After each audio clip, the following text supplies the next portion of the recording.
సీట్లో ఆసనంగా కోరుచున్నాం. క్లాస్ కొట్టాలి అందరూ.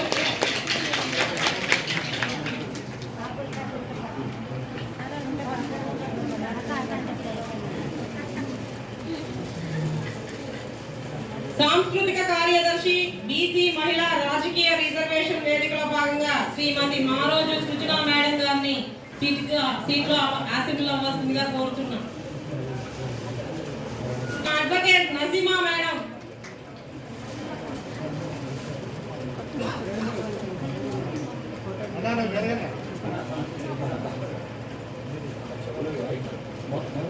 వీరనారీ మనుల ఆశయ సాధన సమితిలో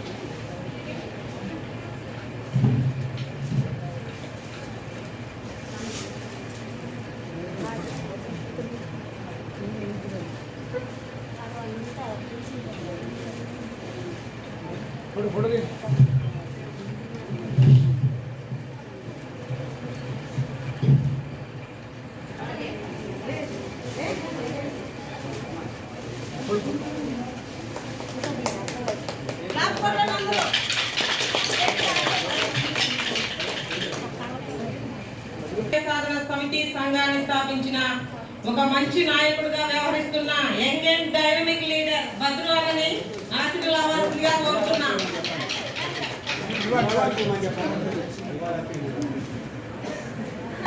పూలమాలలు వేసి సభను ప్రారంభించవలసిందిగా కోరుతున్నాం.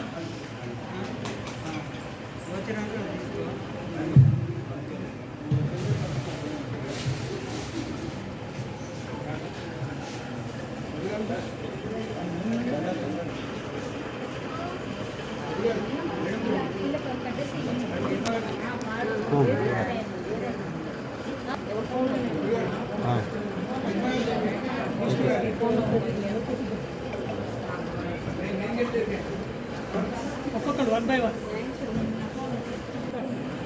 కొంచెం ఎత్తుకురా.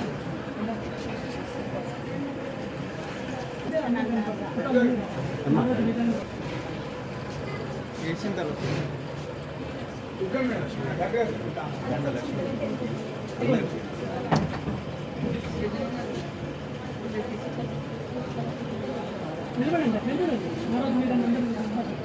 చేతులు పెట్టను.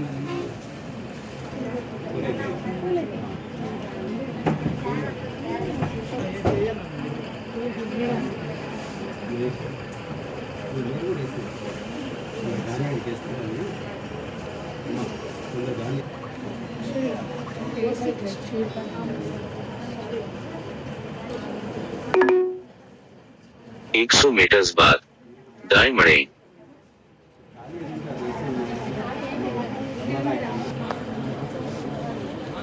जोहार अमरवीरुలకు जोहार जोहार अमरवीरुలకు जोहार సాధిస్తాం మీ ఆశయాలను సాధిస్తాం సాధిస్తాం సాధిస్తాం మీ ఆశయాలను సాధిస్తాం సాధిస్తాం. జోహార్ ఐలమ్మ. భూమి కోసం ముక్తి కోసం సాయుధ రైతాంగ పోరాటంలో తన ప్రాణాలు వదిలిన సాగల ఐలమ్మకు జోహార్ జోహార్ జోహార్. భూమి కోసం ముక్తి కోసం సాయుధ రైతాంగ పోరాటంలో అమరురాలైన సాగల ఐలమ్మకు జోహార్ జోహార్. సాధిస్తాం సాగల ఐలమ్మ ఆశయాలను సాధిస్తాం సాధిస్తాం.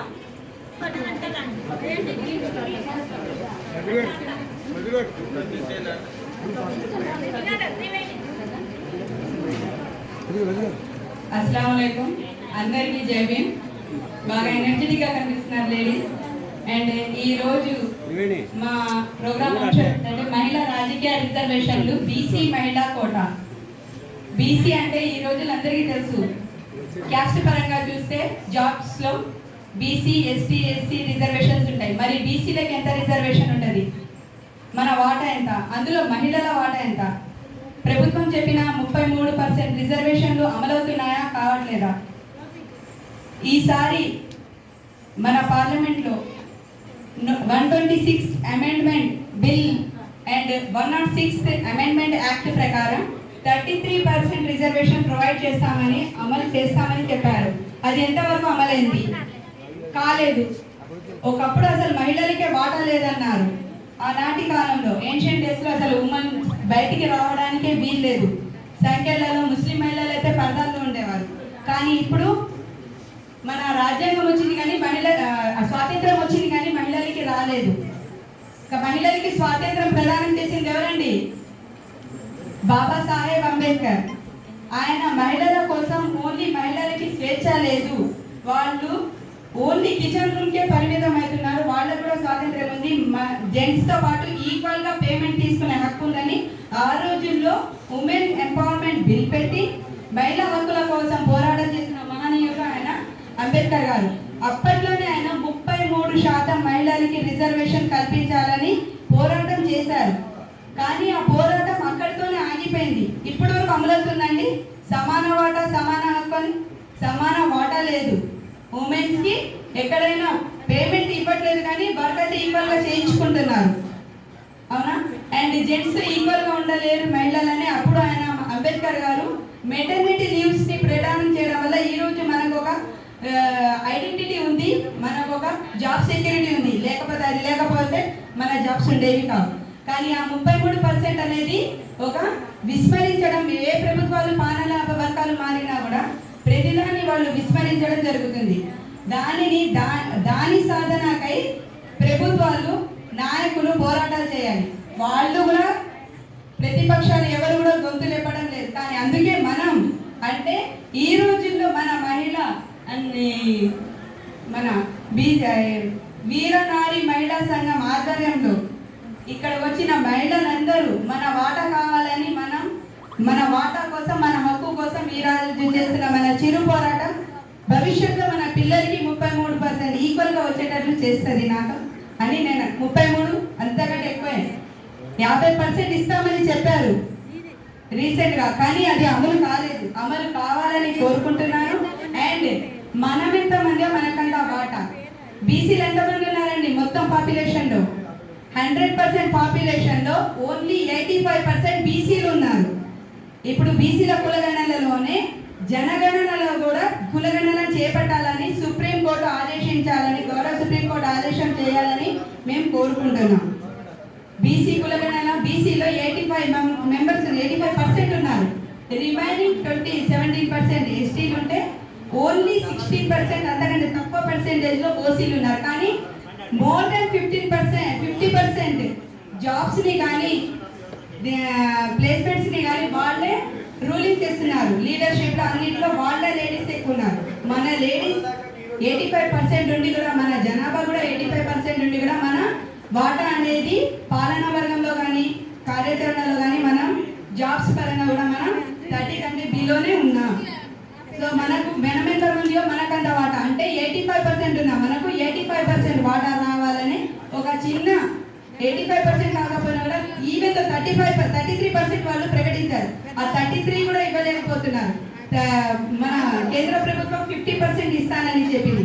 ఆ కేంద్ర ప్రభుత్వం ఇస్తానన్న 50% కూడా ఇవ్వాలని వాళ్ళు విస్మరించిన మేము విస్మరించమని మన వంతుగా ఒక పోరాటం చేస్తున్న దాంట్లోనే ఇదొక చిన్న పాత్ర లాంటిది. సో దీన్ని ఇంకా డెప్త్ గా చెప్పడానికి మన గ్రీష్మ మేడం గారు ఉన్నారు.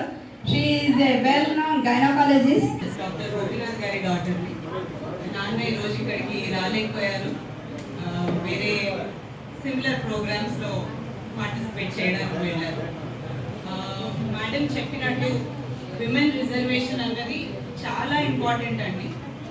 నేను ఉన్న మెడికల్ ఫీల్డ్ గురించే మాట్లాడుకుంటే మీ అందరికీ కోల్కతాలో అయిన ఇన్సిడెంట్ తెలిసే ఉంటుంది డాక్టర్కి. It is very horrible. అలాంటి సిచ్యువేషన్లో ఎవరైనా ఉండొచ్చు మనం. ఎందుకంటే అలానే సిమిలర్గా ఆ అమ్మాయి లాగానే నేను ఎన్నో డ్యూటీలు చేశాను గవర్నమెంట్ హాస్పిటల్లో. అలానే ఎక్కడ ప్లేస్ లేకపోతే, అంటే ఒక అమ్మాయికి ఉండాల్సిన ప్లేస్ లేకపోతే ఎక్కడ ప్లేస్ ఉంటే అక్కడ రెస్ట్ తీసుకున్న రోజులు చాలా ఉన్నాయి. అది ఎవరికైనా అయి ఉండొచ్చు. ఇవన్నీ తగ్గాలి అని అనుకుంటే women representation is very important. Political reservation is important. అలా అని 33% జస్ట్ విమెన్కి బిల్ పాస్ అయినా కూడా I don't think that will make any difference అండి. ఆ 33%లో కూడా రిజర్వేషన్ అన్నది ఉండాలి. మన రిప్రజెంటేషన్ మనకే ఉండాలి. ఎందుకంటే మనకున్న పాపులేషన్, మనకున్న పర్సంటేజ్ బట్టి మన లీడర్స్ మనకి ఉండడం చాలా ఇంపార్టెంట్. ఇదే కాకుండా మనకి విమెన్ ఎంపవర్మెంట్ కోసం విమెన్ ఆంటర్ప్రెన్యూర్స్కి కూడా రిజర్వేషన్ ఉండాలి. ఎన్నో మెడికల్ కాలేజెస్లో ప్రిన్సిపల్స్ అందరూ అందరూ మేల్ ప్రిన్సిపల్సే ఉంటారండి. మనం వెళ్ళి ప్రాబ్లం చెప్పుకోవడానికి కూడా ఉండదు. ఇప్పుడు అదే సేమ్ ఆర్జీకర్ మెడికల్ కాలేజ్లో కూడా ఆ అమ్మాయి వెళ్ళి చెప్పుకున్నా కూడా ఎవరు హెల్ప్ చేయలేదు అన్న విషయాలు బయటకు వస్తున్నాయి. సిబిఐ ప్రోబింగ్ జరిగి ఇది ఇంకా ముందుకు జరగాలి. అదే ఆ ప్లేస్లో ఒకవేళ అదే రిజర్వేషన్ ప్రకారం ఒక లేడీ ప్రిన్సిపల్ ఉండుంటే సిచ్యువేషన్ వేరేలాగా ఉండేదేమో. అండ్ ఇంకా మనము ఈరోజు చాకలి ఐలమ్మ గారి గురించి కూడా మాట్లాడుకోవాల్సింది చాలా ఇంపార్టెంట్ అండి. 1940s ఇప్పటికీ మేము బయటకు వచ్చాము. ఈ పొజిషన్లో నేను ఇక్కడ మాట్లాడడానికి రీజన్ అంబేద్కర్ గారు. అండ్ నేను ఒక గైనకాలజిస్ట్గా ఇక్కడ నుంచింది అందులో. మేబీ ఇదే సిచ్యువేషన్ ఆయన నాకు ప్రొవైడ్ చేయకపోయి ఉంటే నన్ను రూమ్లో కూడా రాగించేవాళ్ళు కాకపోవచ్చు ఆ టైంలో. ఆయన వల్లనే నేను ఇక్కడ నుంచున్నాను. అలాంటి సిచ్యువేషన్లో 1940s చాకలి ఐలమ్మ గారు ఇంత పోరాటం చేసి అగేన్స్ట్ ఈ నిజాం రెబెలియన్లో ఉండి ఆవిడ వన్ ఆఫ్ ద ఫస్ట్ అండి. ఆమె స్టోరీ గురించి అందరికీ తెలియాల్సిన అవసరం ఉంది. ఆవిడ ఒక పొలం తీసుకొని ఆవిడికి ఎవరో కౌలిచ్చినప్పుడు ఒక 4 acres ఆమె తీసుకొని ఆమె కష్టపడి క్లీన్ చేసుకొని పండించుకున్న దాన్ని మళ్ళీ ఆ భూస్వాములు వచ్చి దాన్ని తీసుకోబోతుంటే నా కష్టం నేను ఎవరికి ఇవ్వను అని ఆవిడ అక్కడ అడ్డుకున్నారు. అలాంటిది లేడీస్ అందరూ కూడా ఆమెను ఇన్స్పిరేషన్గా తీసుకోవాలి. ఇప్పుడున్న జనరేషన్కి ఉన్న వాళ్ళందరూ ఎంత సెన్సిటివ్గా ఉన్నారో ఐడియా ఉంది మనకి. అలాంటి వాళ్ళని ఇన్స్పిరేషన్గా తీసుకోవాలి. అంతే ధైర్యంగా అందరం ఉండాలి. మన రైట్స్ కోసం మనము ఎప్పటికీ ఫైట్ చేస్తూనే ఉండాలి. ఈ సిచ్యువేషన్ నేను ఇక్కడ నుంచొని చెప్పకుండా ఉన్న రోజు మనకు మన సిమిలర్ రైట్స్ అందరికీ ఈక్వల్గా వచ్చిన రోజు. Thank you so much.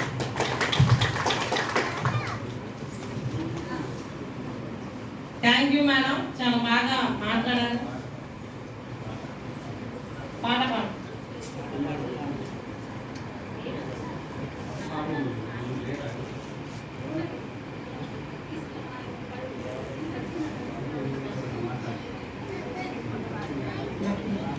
Dasoju Lalitha, Shrimati Dasoju Lalitha madam మాట్లాడవలసిందిగా కోరుతున్నాను.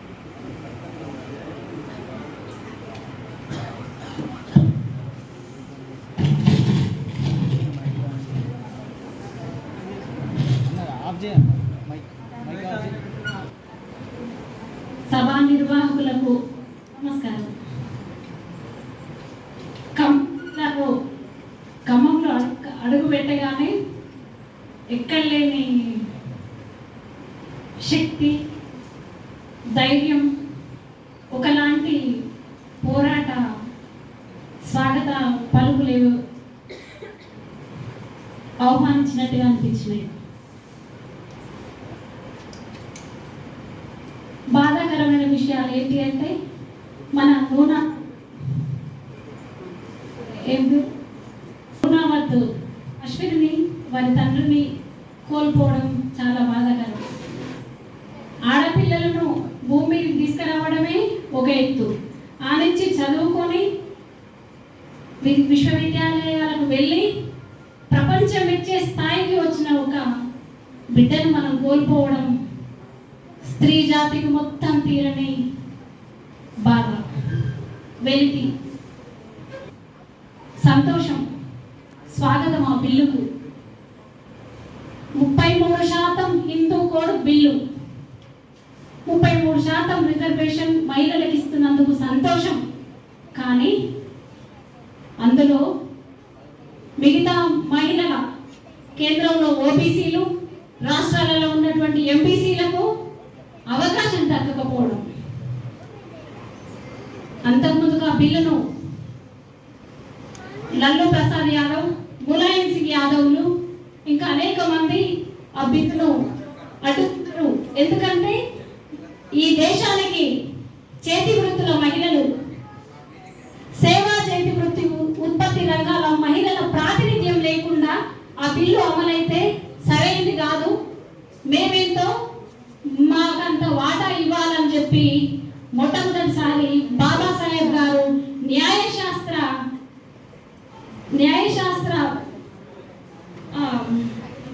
శాఖ మంత్రిగా ఉండి రిజైన్ చేసిండ్రు.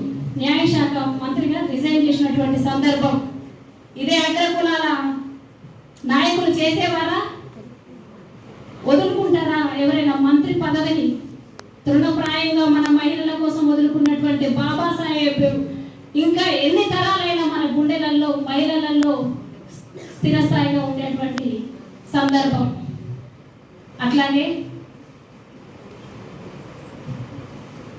సెప్టెంబర్ 21న 23 ఆ బిల్లు ఎప్పుడైతే పార్లమెంట్లో పాలక పక్షాలు మళ్ళీ అదే విధంగా ప్రతిపక్షాలు కూడా ఆమోదం తెలిపినటువంటి రోజున మొట్టమొదలు ఈ దేశంలో ఉన్నటువంటి మహిళలు చాలా మంది బాధపడ్డారు.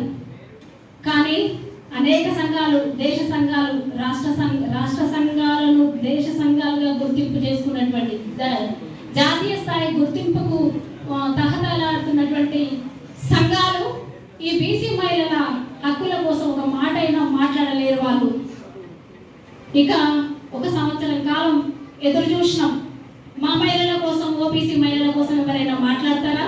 ఈ బిల్లు పైన ఏమైనా చలనం తీసుకొస్తారా అంటే తీసుకురాలేదు. అప్పుడే భద్రులు అన్న లాంటి వాళ్ళు చాలా మంది సహకారంతో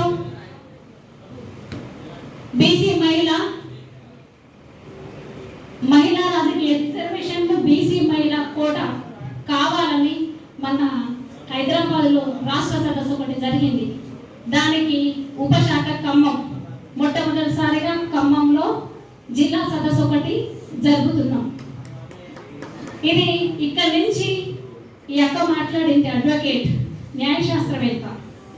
తను బీసీ మహిళల హక్కుల గురించి చెప్తూ బీసీలకు సహకారం అందించవలసిన అవసరం ఉంది.